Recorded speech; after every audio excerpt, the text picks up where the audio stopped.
एक किसान और उसके पोते की कहानी। एक बार की बात है, एक लड़का स्कूल की छुट्टियों में अपने दादाजी से मिलने गांव गया।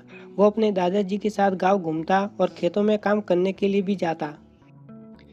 एक दिन वो लड़का अपने दादाजी के साथ खेत में काम करने के लिए गया हुआ था, तो दादा ने उससे शर्त लगाई कि चलो देखते हैं कि खेत की जमीन कोई फसल की बुआई के लिए पहले कौन तैयार करता है। उन दोनों ने खेत की आधी आधी जमीन बांट ली और जमीन को नई फसलों की बुवाई के लिए तैयार करने लगे। वो दोनों मिट्टी को खोद कर उसे पलट कर उसकी गांठों को तोड़ रहे थे, ताकि वो फसल की बुवाई के लिए तैयार हो जाए। दादाजी, जिनकी उम्र 65 साल थी, वो बिना रुके बिना किसी शिकायत से अपना काम कर रहे थे, लेकिन वो लड़का जिसकी उम्र 70 साल थी, वो अपने काम में बहुत शिकायत कर रहा था।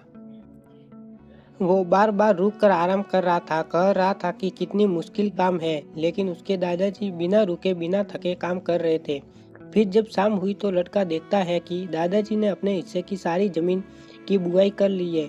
उनके हिस्से की जमीन अब फसलों की खेती के लिए तैयार है, लेकिन उसके हिस्से की जमीन में भी अभी आधी जमीन का भी काम पूरा नहीं हुआ।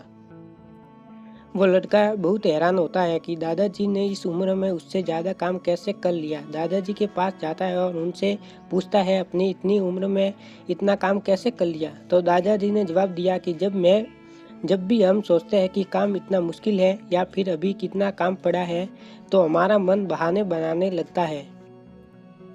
इन सभी बातों के बारे में सोचना ही हमारे काम को ज़्यादा मुश्किल बना देता है।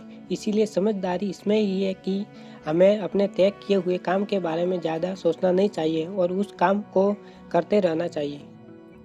सीख। इस कहानी से हमें ये सीख मिलती है, यदि हम तय किए हुए काम के बारे में ज़्यादा सोचते हैं तो वो काम हमें बहुत ज़्यादा कठिन लगने लगता है।